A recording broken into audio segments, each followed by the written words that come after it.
Pues Ignacio lo sabe. Ignacio García Valdecasas, muy buenas noches, mil gracias por estar con nosotros otra vez. Hola, buenas noches. Un saludo a la audiencia del Gato al Agua, a vuestra disposición como siempre.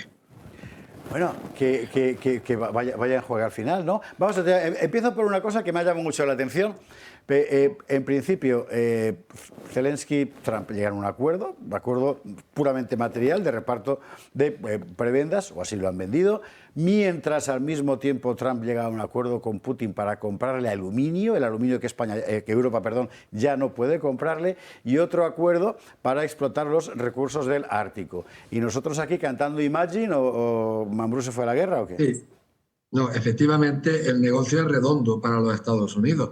Ellos colaboraron, no fueron los únicos, con los británicos, los bálticos y los polacos para lanzar la guerra, poner unas circunstancias en las que Rusia pues prácticamente no tenía más alternativa que reaccionar, como reaccionó Kennedy y como reaccionaría ahora mismo Estados Unidos si ponen bases militares de una potencia extranjera, China o Rusia, en México.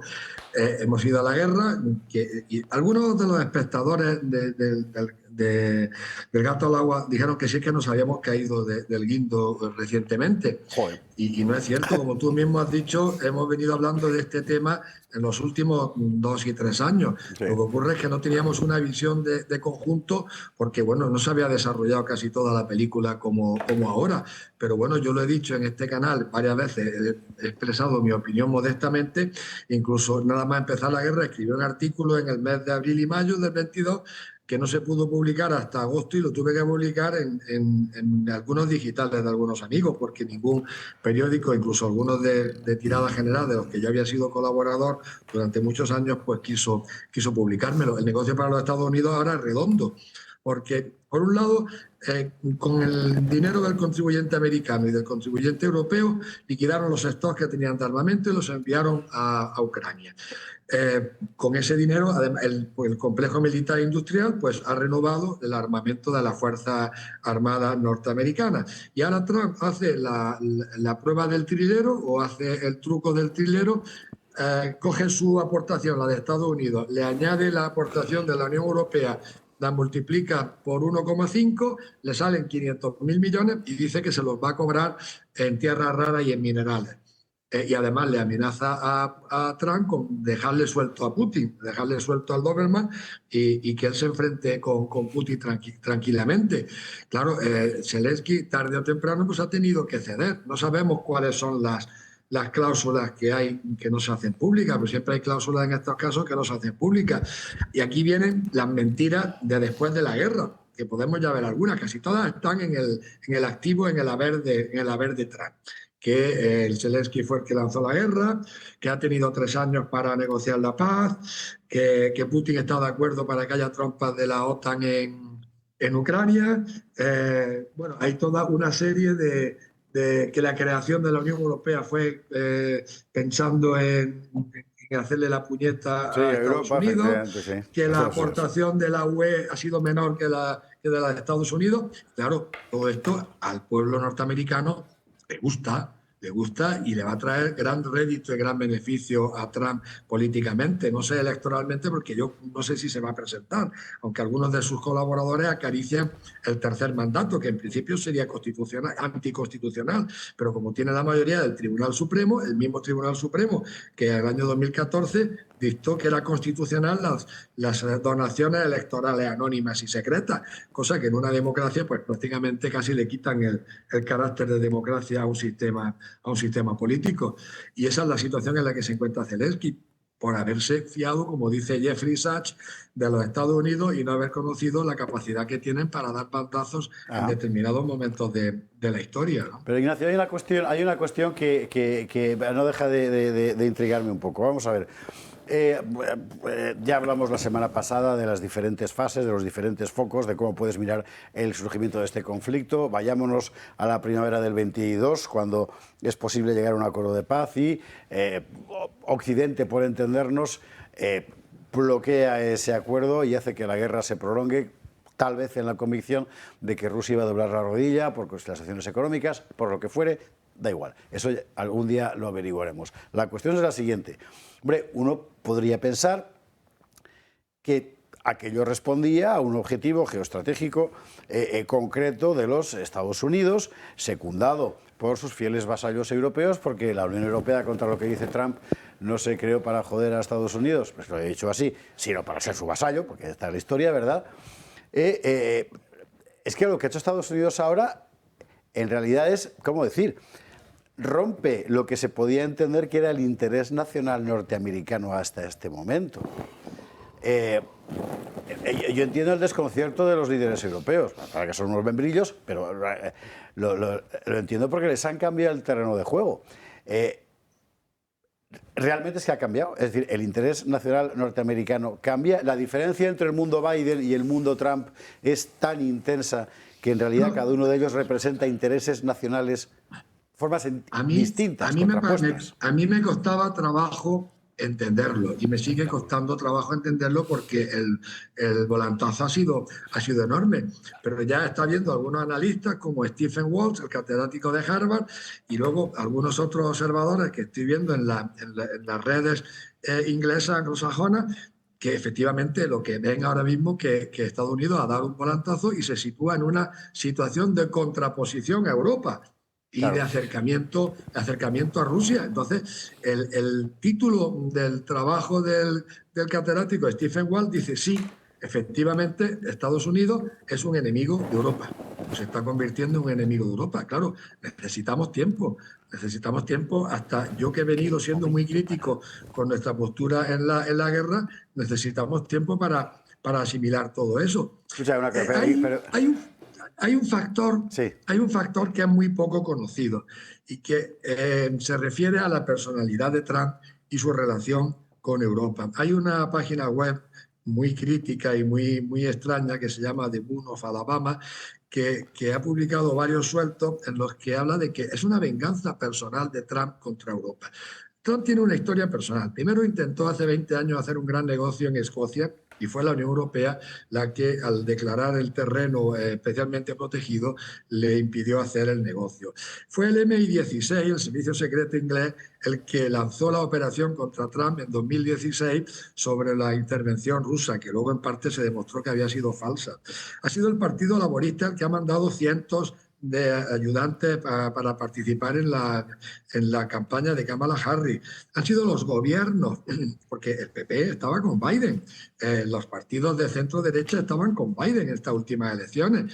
Los partidos de centro, los gobiernos clásicos de Europa, con la excepción de Orbán y algunos otros, durante la campaña de Hillary contra Hillary Clinton estuvieron con Trump.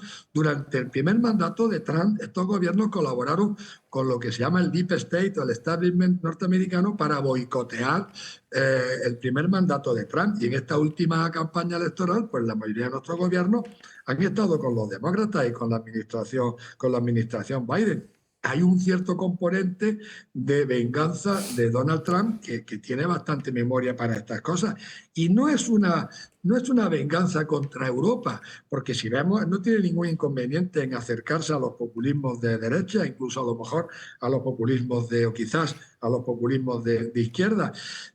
Javier, todavía es muy pronto para asimilar todo esto y hacer un análisis omnicomprensivo, pero efectivamente los Estados Unidos han visto la oportunidad de hacer un negocio, por un lado, de apropiarse de las tierras raras, porque han partido de una base, y eso lo dicen los analistas, los que yo veo desde el principio de la guerra en los distintos canales de YouTube y de Telegram, de que hemos estado, y nuestros dirigentes siguen estando en una situación de denegación de denial, de denegación de la realidad. Y Trump ha partido del punto de partida que es de la base de la realidad, de aceptar que es inevitable el éxito o la victoria rusa. Si es inevitable la victoria rusa y la OTAN no puede hacer nada para evitarlo, salvo enviar tropas, que no las vamos a enviar, o escalar hasta el conflicto nuclear, que sería una locura, pues entonces cuanto antes claro, de paralizar el conflicto y decir que aquí yo voy a hacer la paz, así ya no hay una derrota estrepitosa de la OTAN, o por lo menos no una derrota estrepitosa de Estados Unidos, y yo de camino me evito el papelón de derrotado y hago un negocio. ¿Que los europeos siguen queriendo ir a la guerra? vamos, algunos analistas americanos están encantadísimos. Dicen, sí, que sigan y que nos compren el armamento, que luego pierdan la guerra con Rusia porque Estados Unidos no va a dar garantía, de acuerdo con el artículo 5, porque eso lo dijo claramente el secretario de Defensa, Peter Hatche. Entonces, bueno, en esas estamos. Yo creo que todavía, pues, lo que lo tiene muy claro es el gobierno de la Federación Rusa. Y dentro de ese gobierno, el más moderado, al parecer, es Putin, porque la gran mayoría de la oligarquía pues no estaba por pararse en el río Dnieper o por pararse en las cuatro. La mayoría de la oligarquía rusa te dice, bueno, si podemos ahora lo liquidamos todo. No dicen que queremos liquidarlo, bueno, pues venga, vamos a liquidarlo. Y si hace falta empezar con el uso de armas tácticas nucleares, empezamos. Eso yo lo he leído en las fuentes rusas de autores y analistas y además protagonistas rusos. Ignacio, te pregunta Carlos Esteban.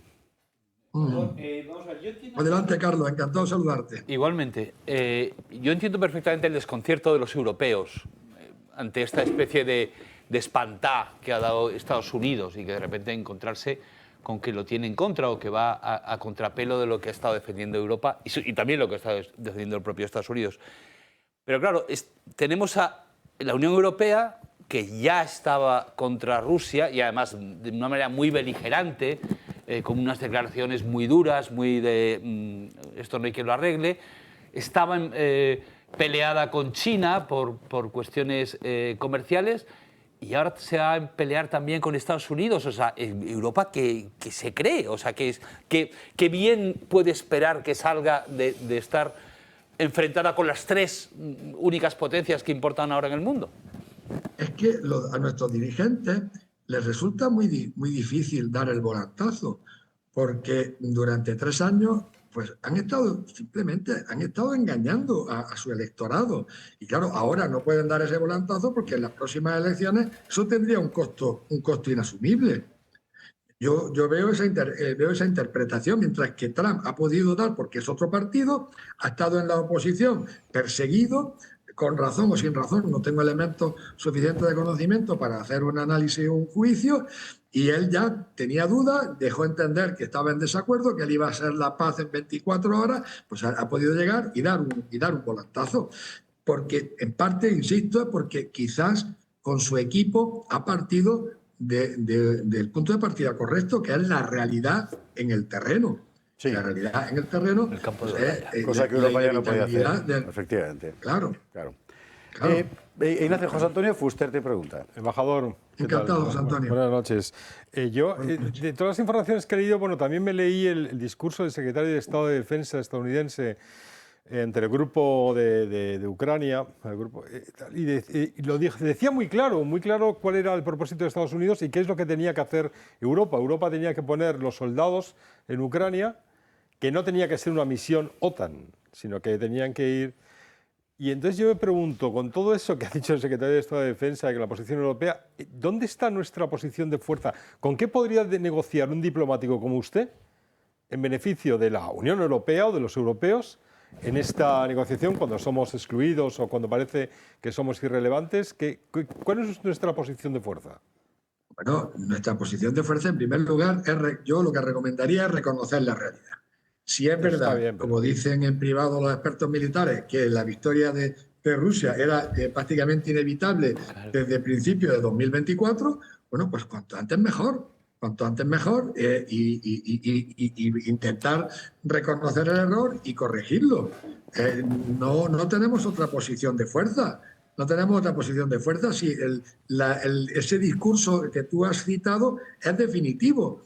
Porque además lo de las tropas europeas en Ucrania era un caramelito que se ha demostrado rotundamente falso, porque claramente lo ha dicho Lavrov, que Rusia no va a aceptar tropas de la OTAN en Ucrania.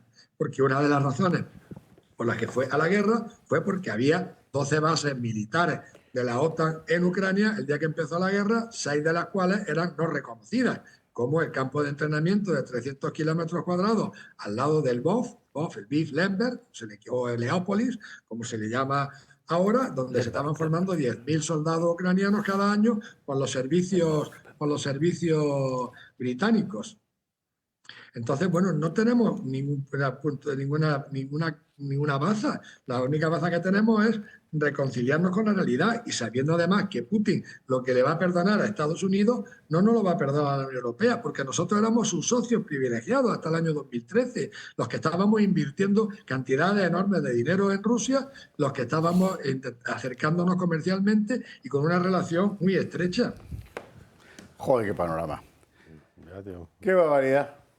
Pues yo estuve viendo, no sé si, creo que es Lawrence Wong, el primer ministro de Singapur, que dio una entrevista, vi un vídeo, no sé si es él, pero y que le echaba un rapapolvo a la Unión Europea diciendo que están idiotas. Y lo que proponía a mí me parece increíblemente audaz, pero a lo mejor digamos que podría haber funcionado. Y es que Europa se hubiera adelantado a Estados Unidos, viendo como usted dice, que admitiendo la realidad y aliándose con Rusia antes de que lo hiciera Estados Unidos. Es decir, reconocerla. Evidentemente, yo en todas mis intervenciones, Javier se acordará, yo decía, ¿cuáles son los tres escenarios? Uno, mantener el esfuerzo que estamos haciendo ahora a favor de Ucrania, cuyo resultado pues será tarde o temprano la victoria rusa. Escalar y llevar el conflicto hasta el límite, hasta el umbral nuclear, Carlos. O lo que me parece mucho más razonable, yo he venido insistiendo, ir cuanto antes a una mesa de negociación, porque conforme el tiempo ha ido pasando, la posición de Ucrania se ha ido empeorando desde los acuerdos de Minsk. De los acuerdos de Minsk a la paz de Estambul ya hubo una pérdida para Ucrania. De la paz de Estambul al discurso de Putin en 2024 en el Ministerio de Asuntos Exteriores ya hubo una pérdida para Ucrania. Y ahora estamos en el discurso de Putin en el Ministerio de Asuntos Exteriores en el 2024, más, como dicen civilinamente los rusos, las realidades sobre el terreno. Claro, la realidad sobre el terreno es que en cualquier momento puede caer Prokhorsk, y si cae por Prokhorsk, la situación sobre el terreno va a ser dramáticamente cambiada. Y Rusia no tiene ninguna prisa. Y yo también he venido insistiendo en este canal y en otros que Rusia no va a aceptar un alto el fuego. Y Rusia ha dicho claramente el domingo o el lunes que no iba a aceptar ningún alto el fuego, quiere una solución omnicomprensiva. Última pregunta, Pedro Fernández Barbadillo. Sí. Buenas noches, embajador. Yo le quiero preguntar... Hola, Pablo, ¿cómo estamos? Sí, le quiero preguntar por la situación en que quedan los países orientales de Europa, que también son miembros de la OTAN. Finlandia, los Bálticos, Polonia, Rumanía. Bueno, ¿pueden sentirse amenazados por esta Rusia vencedora? Hombre, pues claro, lógicamente. Y ahí, como yo decía el viernes pasado, no estamos ante una mentira. Si Ucrania es la primera pieza del dominé y que irán cayendo otras piezas, por lo cual haría más imprudente todavía todo lo que se ha hecho en Ucrania desde el 2004, o no lo es. Ahí todavía, yo hace poco, en varias reuniones que he tenido en Madrid la semana pasada, en las que han participado militares de alta graduación, en privado, pues en público siguen diciendo que existe ese peligro de la agresión rusa, aunque al mismo tiempo pues reconocen que a Rusia le ha costado muchísimo trabajo avanzar los pocos kilómetros que ha avanzado en los últimos 3 años, que no ha sido un paseo militar. Estos países estaban pillados en el sándwich del miedo a Alemania y del miedo a Rusia. Y cuando entraron en la Unión Europea, pues claro, nos dimos cuenta enseguida de que su punto de referencia no era la Unión Europea en términos estratégicos ni y por el miedo a Alemania, que era Estados Unidos. Claro, no me quiero imaginar cómo se están sintiéndose en estos países después de la apuesta a la que ellos han hecho, les sale absolutamente por la puerta falsa, les sale rana, hablando coloquialmente. Totalmente. Entonces, claro, deben estar muy preocupados los bálticos y Polonia, los nórdicos menos, ¿no? Porque bueno, y ahí está la cuestión. Yo en una discusión de la semana pasada, en estos círculos de estudio de la seguridad, había gente que se insistía en que Putin quiere reconstituir el espacio soviético. Yo le dije que me citara un solo texto donde Putin ha dicho esto, donde el gobierno ha dicho esto. Es conocida la famosísima frase de Putin que dice que la caída de la Unión Soviética fue la mayor catástrofe geopolítica, o no sé qué adjetivo le da del siglo XX. Es cierto que lo dijo, pero era la primera parte de una frase más larga. La segunda parte decía, aquel que quiera reconstruir el pasado es que no está en su sano juicio. Esa segunda parte todo el mundo la omite. Y luego yo no conozco ningún texto donde se haya planteado la reconstrucción del espacio soviético. Yo no me lo he leído todo, línea por línea, pero el profesor Mearsheimer sí se lo ha leído, o más exactamente el gran equipo de alumnos y de profesores ayudantes que tiene a su servicio. Y yo me fío cuando el profesor Mearsheimer dice que no hay ningún texto ni nada que nos pueda hacer pensar que esa es la intención de Putin. Si Putin ha invadido Ucrania, lo dijo Stoltenberg en Kiev en el segundo aniversario de la guerra y en el Parlamento Europeo, y Stoltenberg no es una marioneta de Putin, quizás se calentó y se le fue la boca que Putin había ido a la guerra para impedir que la OTAN se estableciera en Ucrania, y se le echó la boca cuando dijo, y no solo se va a establecer en Ucrania, sino que además la OTAN está ahora en Finlandia y está en Suecia. Es la diarrea verbal que sufren algunos de nuestros responsables políticos, de las que los demás pues no somos responsables. Stoltenberg, efectivamente. En fin. Don Ignacio García Valdecasas, mil gracias por estar con nosotros esta noche. Me parece que va a hacer falta una tercera sesión, así que a tu disposición y cuando quieras. Gracias, mil, un abrazo fortísimo. Gracias, que saludo a la audiencia y a los compañeros de la tertulia de esta noche. Gracias mil, de verdad. Vámonos a la publicidad.